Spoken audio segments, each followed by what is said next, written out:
Jewish school in the city, and a whole range of other schools. So no one's got a monopoly on enlightenment, and this guy hasn't either. So what I'm putting in front of you today is just something for you to chew over, and if there's something there which is useful for you, you might want to pick it up and run with it. One of my fundamentals in terms of getting to the positions that I've been able to get over the years, I've always believed in, there's a proverb in the book of Proverbs which says, without a vision the people perish. Basically saying, if you haven't got a clear understanding of what you want to do with your life, never going to happen. If you got on a plane and you hope to go to Doha or Abu Dhabi or whatever, in one of those Emirate planes, or Air New Zealand going to Houston, you would hope that the pilot's got a very clear understanding of where he's going to go. Sounds a bit crazy putting it in those terms, but without a vision, the people perish. I'll come back to that a little bit later on, because that applies to you as well as it does to anybody else. And certainly, I'm sure your principal and any other principals got a very clear understanding in their heads of what a graduate of Santa Maria College would look like, of De La Salle College, or St. Peter's College, or Barradine College, and stuff like that. Because if you haven't got it in your head, it's not going to happen. And I'm sure our new Prime Minister, she's got a very clear understanding in her head of what she wants New Zealand to be. Certainly Bill English, the former Prime Minister, he used to say this quite often. So that's the first thing. Secondly, as you get a little bit older, and I would hope that by the time you get to the end of this year, and most of you will be heading towards 18 if you're not already 18, to have a value system which you've worked out. In other words, what sort of a person am I going to be so that I can stand up in front of people and say, look, this is what I stand for. And of course it's to do with the fundamental virtues, it's to do with the values which your folks at home talk about, and clearly your college talks about. But having a vision, because without it the people perish, and having a value system which you can stand up on. And that means maybe writing it down from time to time in some sort of journal, which is just for your viewing, but that's not a bad way to get it in your head. Secondly, or thirdly rather, to have a belief system in terms of why you're on the earth. Now, it takes a while to work that out, and I'll be a fool to get in front of you and say I worked that out by the time I was 18, because I didn't. But I think it's important to keep prodding and finding out just exactly why you're here and what are you hoping to achieve. Now, in our Christian network, our Christian belief system, that's pretty straightforward. Other people have other belief systems, but it's important to have one. And I think a lot of people in New Zealand who get themselves into all sorts of trouble is that they haven't got a clear belief system, which actually is their dynamite. It keeps them going, it makes them resilient, and gives them that well-being, which you really need if you're going to take life on around the throat. Fourth thing I'd say is you're global citizens. Now, it's wonderful living in Auckland, and I'm a Aucklander, glad to be back here after living in Wellington for 22 years. I like Wellington, but Auckland's home. And many of you will have come from all sorts of countries all around the world. But you're a global citizen, and I hope that as you get older, you think globally. If you only think New Zealand, we're only 4.8 million people at the bottom of the earth. We've got to connect with the rest of the world, and I hope that your belief system is such that you say, how can I contribute to the global issues and the global challenges which the globe has got, and you know them as well as I do. Next thing I'd say to you, I hope you vacuum up as much information about as many things as you can possibly get your head around. I've got a young fellow living with the brothers at present. He's a volunteer, a GAP student from Australia, working at De La Salle College. He's just a little bit older than you. But man, I can talk about any topic and he knows about it, because he has just vacuumed up extraordinary amounts of information, largely from the internet, but he's a great reader and he reads some really interesting books. But vacuuming up information so that you are not an educated ignoramus, and there are too many people who say they're educated and they're as narrow as a railway track. We've got to have a broad understanding of the world, and that's what they are, unfortunately, and they will try and tell you things which are nothing. If the broader vision you have of the world, the more information you vacuum up, the better person you're going to be in terms of whatever life vocation you pick up. John Key, the former Prime Minister, now Sir John Key, whom I know reasonably well, he used to go around saying that education is liberation. It liberates people. And all I can say is, working with people in Mangere at present, who aren't particularly well educated, many of them, that education turns the light on, it liberates them. And the more education you can get over a lifetime, not when you finish at 23 or 24 or whatever, and keep it going, the more you're going to be a global citizen and the more you're going to be able to take control of your life. So, just to finish on those general points, try and be open to all people. Just because you're from a particular ethnic group or a particular nation doesn't mean to say you've got monopoly on enlightenment. Every nation in the world, every ethnic group in the world always has something to say about a range of things. But if you just, again, like the railway line, and that's all you think, you have blinkers on like a horse, well, that's not much good in terms of being an educated person who can make a contribution to the world. Coming specifically to vocation, vocation is more than a job, right? Vocation is really, what are you going to do with your life in all its variety? So I think being committed to a particular area of learning is pretty important. So when you decide to do whatever you're going to do next year, and it could be university, and I'm sure tertiary education of one kind or another, I think it's pretty important that you get to know a particular field so you're an expert in it. It's nice to be a generalist, and I'm a great fan of being a generalist, but I have got a few ideas and a few understandings which I'm able to share with other people because I haven't got them. So I think that's also something to consider. Now, when it comes to occupation, an occupation and a vocation are two different things. But clearly, occupation is a subset of vocation. So whether you're going to be in the trades or in the professions, you're going to be a researcher or an entrepreneur or whatever, those things are really going to be the sort of the way in which you live out your life. But the vocation, I think, is much more important, and it goes back to those fundamental things I talked about. In other words, how are you going to contribute to the world around you with a family or with an extended family or whatever it happens to be? And I think it's important to have a few thoughts about all of that. You never, I don't think, unless you're one of the exceptional people, and they are around, and some of you will be in the room. In other words, right from the age of 7 or 8, you knew what you were going to be, and you'll go ahead and do it. And God bless you if you're able to do that. But most people will take a number of dead ends before they actually come to a situation where they say, look, I'm happy with what I'm doing, and I know I'm making a contribution to myself, to my family, and to the wider world community.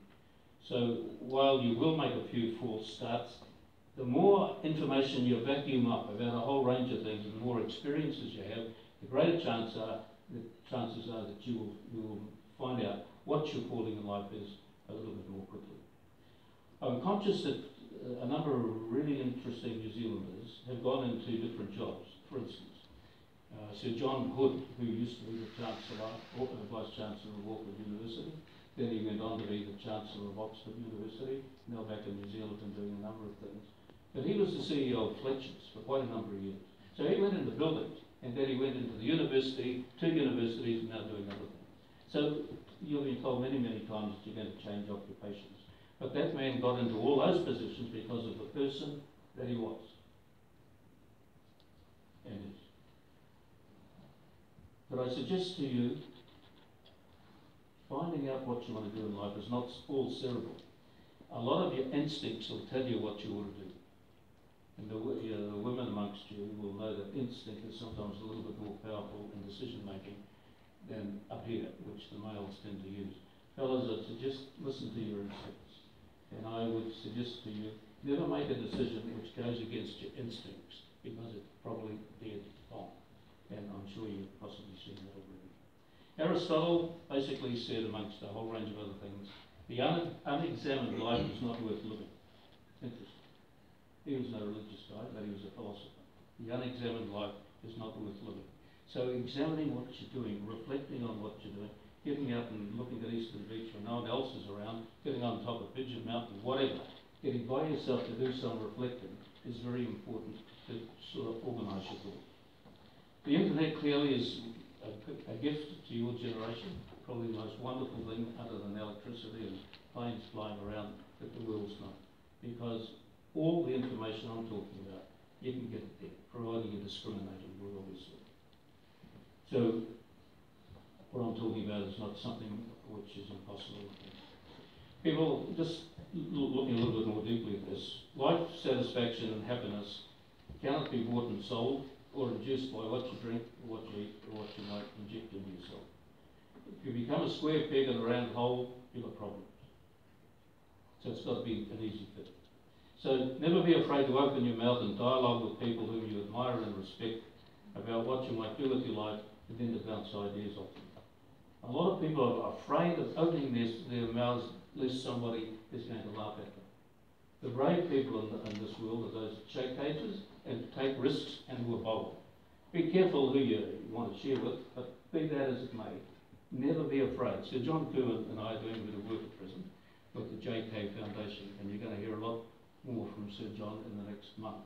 But he's going to go public about trying to change the culture of males in New Zealand who, when they get depressed or they get into trouble with themselves or with others, they will never talk about it, and then they take their lives. We are having a male commit suicide, 1.5 males every day, to use a silly piece of descriptor, but that's what it is. It's nearly 600 a year. And that need not happen very clearly. So we need to change the culture of talking and dialoguing and collaborating. The women have been doing it for a long time. But fellas, we're behind the 8 ball, and there's a challenge for you. And a guy who really is knowing what his vocation is like a woman knowing what her vocation is. You actually feel at home with yourself. And that's the acid test. If what job you get into, and ultimately whatever decisions you make about your life and what you do with it, if you feel fundamentally at home with it, you know you make the right decision. Absolutely. The Jews have got a very interesting phrase. They call it Tukun Olam, Tukkun Olam, which means repairing humanity. And I think as a global citizen, as a Christian follower, or whether you're a Buddhist or whatever, repairing the world is not a bad way to actually use a lens through which it is. Because humanity is frail. You have to read the screen every morning about all sorts of crazy things that go wrong. So we've always got to be committed in terms of our driver, our belief system, to repairing the world, making the world a better place. The other thing I suggest to you is the importance of recognising the sacredness of other people. And if you see some guy in the gutter in Queen Street, and unfortunately they're there, I'm not sure because I haven't been to Howick Centre or to Kakaranga or even to Sylvia Park in the last couple of months. But in Mangere, in a little village like Mangere East, people are sitting in the gutters and begging for money. Now, if you just dismiss people like that and say, look, you know, this, that, or whatever, it's not the way I think to lead your life. We've always got to express compassion and at least treat them properly and not abuse them, as unfortunately I've heard people do from time. So I've been in Hong Kong, I've been in New York, been all over the place, and all those cities of the world have these sorts of people. It's only come to New Zealand in the last 5 years. But the point is, all human beings are sacred. We're all sons and daughters of the Heavenly Father, and I think it's important that you keep that in your head. So no matter how obnoxious people are to you, it's very important at least either to walk away if you can't cope with it, or at least try and treat them properly. The former Prime Minister Bill English, in his valedictory speech when he left Parliament about 6 weeks ago, he said the job of government in New Zealand is to alleviate human misery. The job of government is to alleviate human misery. That's one of his value systems, to his credit. And I think it's not a bad one to inject maybe into yours.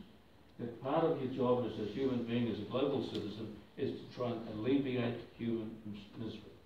We're doing a hell of a lot better in the last 20 years than what we have before. I spent 15 years with UNESCO, with the United Nations Intellectual, Cultural and Scientific Organisation, UNESCO. And they had a goal to relieve poverty, or to reduce poverty from something like 60% of the world's population that were getting $1 a day, and drop that down to 20% within 30 years. And that's been done. So never let anyone tell you that the world's going to hell in a basket. It's not. Things are much, much better now than what your principal was when she was a girl and I was a boy, and Cedric, since he's a bit older than me, You will notice that. Sorry, younger. What an insult. But the point is, we've got to be people of hope, right? We've got to be able to say that tomorrow is better than today. And the only way you can do that is do something about it yourself. And I'm coming to an end, be pleased to know. One of the things that is always attract power.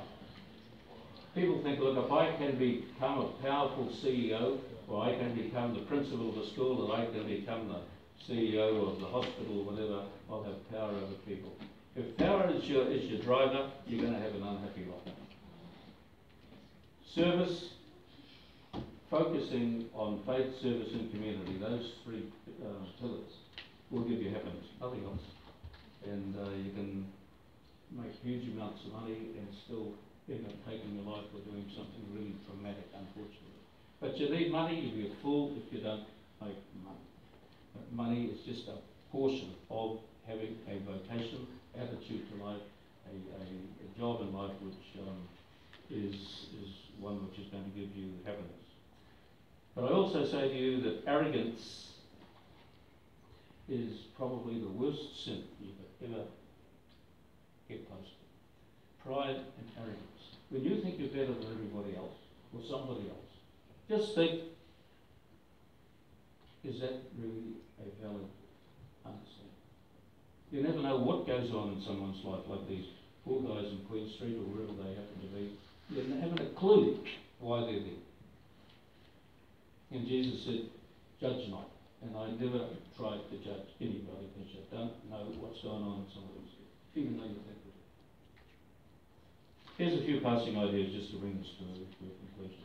So I asked you, what does the word enthusiasm mean? You put up your hand and it'll be fine. But the derivation of that's much more powerful than the meaning of the word. Enthusiasm means the life of the gods.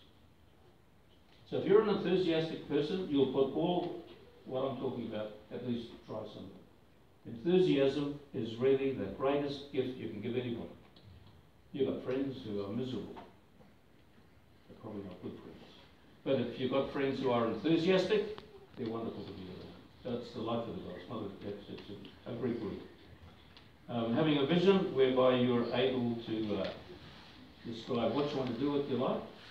So as someone said to me recently, if someone was getting up and giving a eulogy at your funeral, what would they say about you? Well, if you made a lot of money, they might say that. But the more important things they'll be saying would be what sort of a person you are. In your vocation, to get it right, people will say, what an extraordinary, wonderful young woman or young fella who's now an old woman or an old fella in terms of what they did with the world. I'll just give you a couple of examples of people who had visions and made it happen.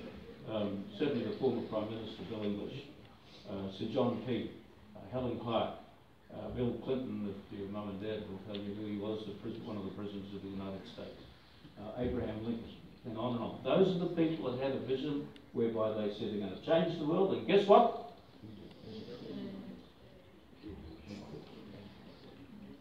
Here's just some very simple things. Nelson Mandela, whose second wife actually, died a few days ago, he said, when he was in New Zealand some 20 years ago, a commitment to glittering excellence is noble and aspirational.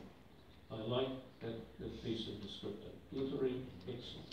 Never back away, young people, from glittering excellence. It is fundamental in sport, in academia, in your relationships, so there's a glittering excellence, interesting vision.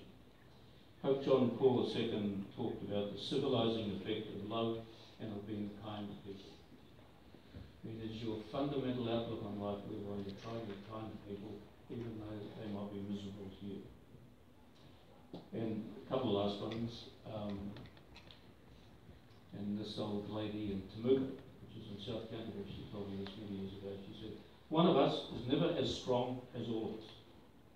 In the modern world, that's it. When you go looking for a job, subset of vocation, they're going to say, well, thank you, these are really wonderful qualifications you've got, but what is your emotional quotient? What sort of a person are you? How resilient are you? What's your well-being? Do you bounce back when you get knocked down? if you do any reading of the Harvard Business Review and some of those publications on the internet, and you get even read the summary page, this is what they're saying, and I'm sure that's talked about big time at St Kilda. It's a great mistake to circle the wagons. Those of you that might be from South Africa would know what I'm talking about. The Afrikaners, when they were in the war with the Zulus in the latter part of the 19th century, they circled the wagons. And they became, it was a siege, and they thought that's the simplest way of overcoming their problems. Well, it did in the short term, but those problems have remained. So never circle the wagons in terms of everything that you do. It's only by reaching out to people that you make progress. And St. Augustine said it very simply when he said, to love wisdom is to love God. And the only way to become wise is to hoover up, to vacuum up as much information as you can, to have a vision, a value system, and then just endeavour to treat one another well. Thank you.